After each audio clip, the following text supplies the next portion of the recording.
30 business, political and union leaders gathered at the Singleton Civic Centre for the one-day conference. The summit was established in 1983 by the Hunter Development Board and meets once a year. It is designed to promote a unified approach to solving problems confronting the region. The gathering is usually held in Newcastle, however this year's theme is development in the Upper Hunter and accordingly it was moved to Singleton. Like most Upper Hunter centres, Singleton was built on mining and agriculture. When those two do well, so does Singleton. But when they don't, the impact is dramatic. It's that boom or bust situation which the summit most wishes to overcome. Summit Chairman Reverend George Mainprice. Rural communities typically have a very narrow industrial base, which is 1, 2, maybe 3 industries. Something happens to one of them, or in bad cases, all of them, and the economic structure of the community is in dire straits. Every rural community in the Hunter Valley, I think, needs a broader industrial base. One of those who also believes the Upper Hunter needs to alter its approach to development is the summit's keynote speaker. Dr. Richard Borden is Dean of the School of Agriculture at Hawkesbury Agricultural College. He says the nation's rural development needs to be reassessed. That in chasing productivity growth, we run into two major problems. One is that the rural population declines because you move towards larger and larger mechanised farms, which has less and less requirement for people. And on the other hand, there is the damage to the environment, where as we become more intensive, then we crop more, and as we crop more, then we do things to soils without really knowing too much about what it is that we're doing.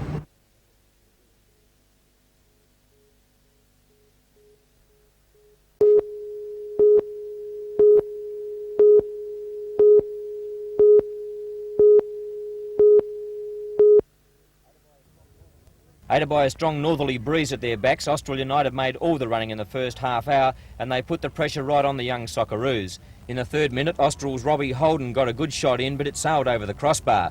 Then 14 minutes later, the young Socceroos goalkeeper John Phelan made a great save off a Wayne Bailey drive. Austral's goalkeeper Craig Carter pulled out a super save at the other end a short time later after Zoran Ilak latched onto a loose ball inside the penalty area. But it was left to Zlatko Amabasic to break the deadlock, and at half-time in a fairly uninspiring first half, the young Socceroos led 1-0. Newcastle's favourite son Craig Johnston, who kicked off the main game, was reminiscing about his early playing days at this ground. This is where I grew up, this is where I learnt my soccer. And before I actually played here, this is where I used to come and watch my heroes, you know, the people who used to play for Burrell High School. And you know, my wife's here and the 2 kids, and Jenny's just saying to me, she remembers when she used to cheer for me here, you know, and now you know, see the other youngsters cheering for their girlfriends or their boyfriends, you know, makes me show how old I am, but very rewarding. Glad I did it, glad I came back. The junior Socceroos coach Les Scheinflug swinging many changes to his playing staff, the match never really settled down to be a spectator's delight. The youngsters who leave for the Middle East next month for a qualifying round of the World Youth Cup were playing to instructions and weren't trying anything fancy, just trying to find some rhythm. But big Steve Horvath put the Socceroos 2 up with one of the coolest taken free kicks you'll see anywhere. Austral's captain Howard Tredenick brought John Markovski down just outside the box and Horvath curled it around the wall to make it 2-0, and that was the final score. Overall, a good result for the youngsters, and the crowd was entertained well and helped raise quite a bit of money for telethon. In the early fixtures, Bruce Morrow's 11-3 defeated New Lambton 1974-2, and the Media 4 defeated the New South Wales Police 2. Mike Ribbett at Macquarie Field for Newsnight.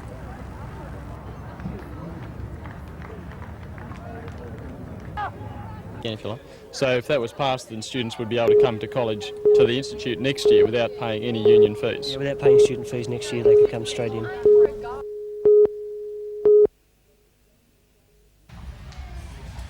David Jones at Garden City was just one of the stores reporting absenteeisms today. There, around 50% of the shop assistants were away, while at David Jones' Hunter Street store, around 40% were absent. General Manager Frank Baxter says like the striking shop assistants, David Jones doesn't want additional trading hours. He believes the public will end up paying more to cover wages. Many shoppers agree, but feelings are mixed. I'm not in favour of it because I think all the prices will go up. I don't think it's all that wonderful, really, because I mean there's only so much money in Newcastle. Well, over in America they had those 50 years ago. We could buy anything any time of the day or night in New York. Do you think that's a good idea? Yes, if the wages aren't increased too much, yes. It will work for some industries, it won't work for all, and it should be a little open. Those who wish to extend their hours, fine, give the option, but no, I don't think it should become mandatory. Who do you think? At Kmart Waratah, the shop assistant strike was also evident. Unusually, some trainee managers manned checkouts in place of the usual operators. While approving of deregulated trading hours, Kmart says it would only extend hours where there was a demand, and there are no plans for 24-hour trading.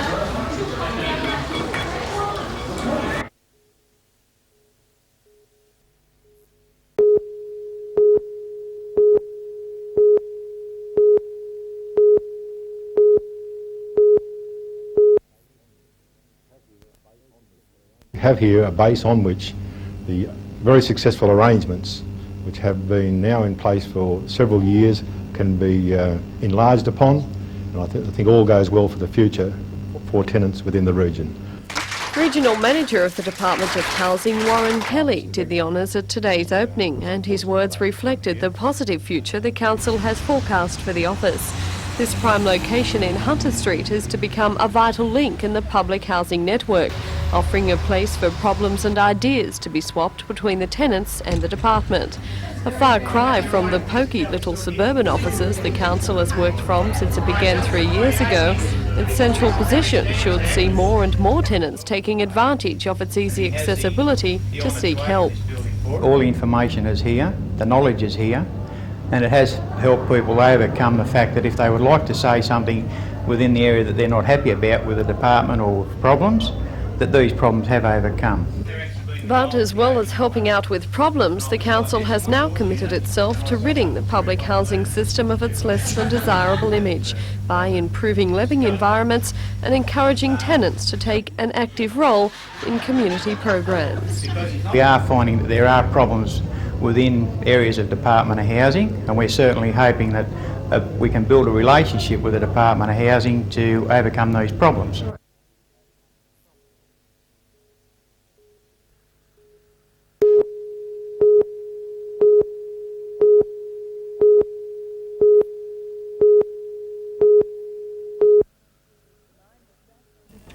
The 9 was sacked from the Mount Thorley coal loader on Friday after refusing to return to work from a strike over roster conditions.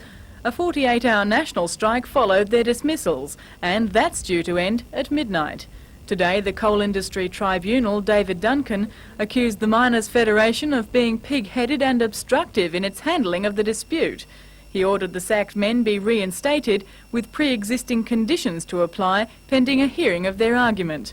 Following a National Liaison Committee meeting in Sydney today, where tribunal orders were considered, the matter will go before the local coal authority in Newcastle tomorrow morning. Earlier, a meeting at the Mount Thorley coal loader will be held between Miners' Federation officials and the sacked men.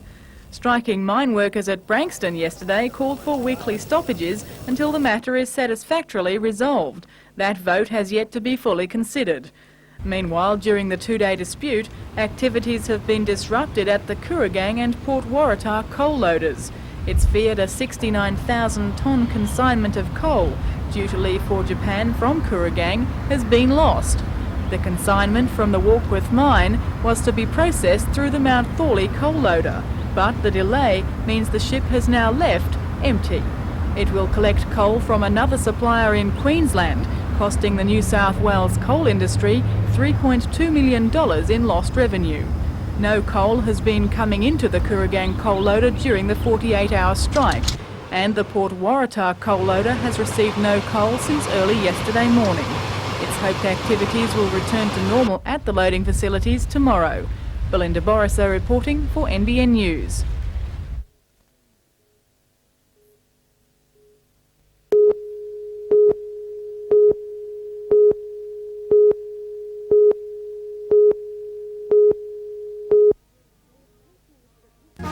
If Police Minister Pickering really does decide the blue band is to go, then there's every chance the people of Gosford might be willing to take them under their wing. Certainly they were enraptured by the band's very entertaining performance in Gosford's Central Park today. The The picturesque setting and the fine weather brought the people out in droves to find out what really does make the force tick, and it seemed just about everything that moved was there ready for their inspection. Ever popular, particularly with the kids, was this highway patrol display, and who could resist to sit on this mean machine? There too was the mounted patrol, showing plenty of good humour despite reportedly being another target of the cutbacks, giving the horse lovers a chance to meet their placid steeds face to face. And there was also static displays offering a detailed look at all facets of force life, with officers on standby to provide further insight and advise any younger folk interested perhaps in making a career in the blue uniform. Well, today is far more than just an information day. It's a chance to break down the barriers, to come on over and say good day to Rover. Oops, sorry, Kaiser from the dog squad, and realise there's far more to the police force than just law enforcement.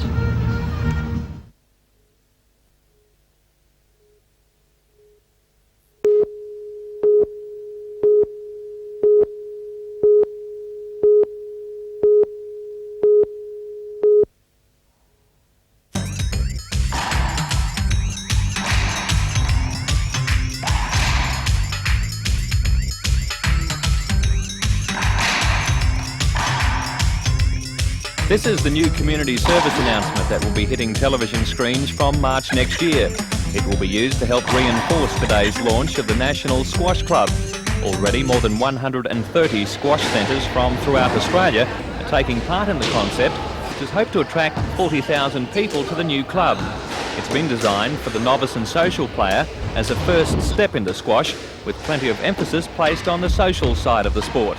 The latest Life Be In It character, Debbie Dropshot, was at today's launch, as well as former British Open champ Barbara Wall. Debbie is the latest Life Be In It character. There have only been 4 of them in the history of Life Be In It, but she's actually been developed as our media personality.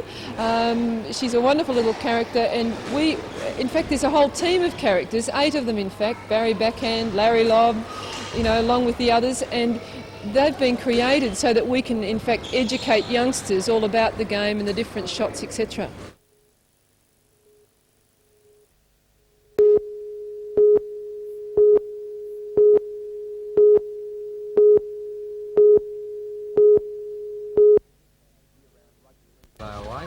Year-round rugby league in schools follows Newcastle's move into the Sydney comp. As part of being in the world's toughest league competition, the Knights are required to promote and teach the game as part of the school's liaison program. In Maitland today, 30 Rutherford High boys went through their paces under Tony Kemp, Steve Fulmer and David Waite. Seems a little strange to me, the boys playing rugby league in summer. It's cricket season. Well, it certainly is, but it's an indication of the interest in rugby league, really. If you'd have been here last Thursday, I suppose it would have been a more pertinent question, but today's a nice day, and it's just the fact that our schools programs run the full 12 months of the school year, if possible. And the interest has been so great in our first year here that we're still running this program here at Rutherford High School today.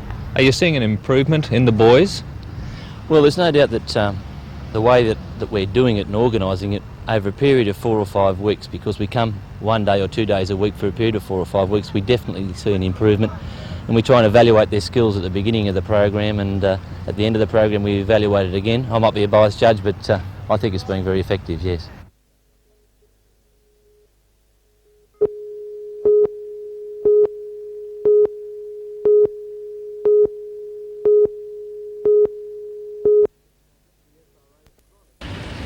The SRA's chronic financial problems were uncovered by a government audit this year. It was found that the railways were $6 billion in debt and operating at a loss of $3 million a day. According to the government, the authority has been in dire straits for years, but the losses had been hidden by the previous government. New SRA boss Ross Sayers has been given the job of setting things straight. His solution was to ask the government to call in an international strategic planner. The job was put out to tender, and an American company, Booz Allen Hamilton, won the contract. Booz Allen Hamilton has wide experience in auditing railways. It is credited with turning the New Zealand railway system from loss to profit and streamlining the London Underground. For several months, around 20 management experts from the company will travel the state closely scrutinising every aspect of railway operations. Their final report, which is expected in January, will have cost the government around $1 million. 1,100 railway positions have already been axed since the change of government in March. The American auditors will almost certainly recommend more jobs go. However, State Transport Minister Bruce Baird says that will only be through natural attrition or redeployment. Ross Hampton for NBN News.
Here, in the Wirrabillong Reserve, the highest headland between Sydney and Newcastle, that runs from the Central Coast Bateau Bay to Foresters Beach, you can really be at peace with the environment.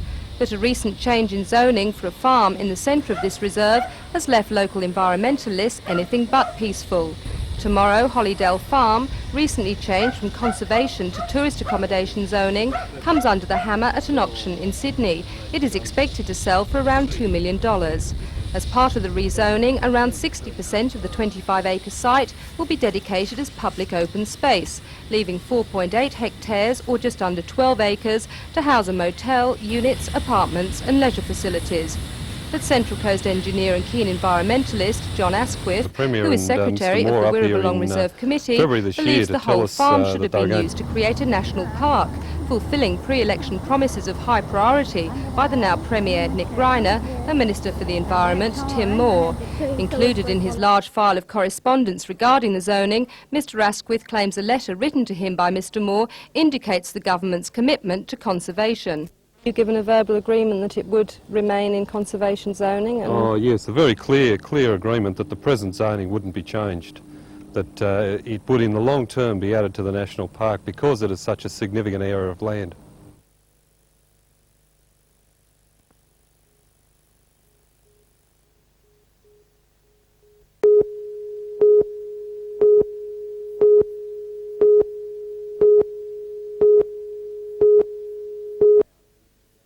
ground. In It the isn't the Sydney 1920s, cricket the ground was but it is regarded subdivided, as but the Newcastle's owners... first cricket pitch.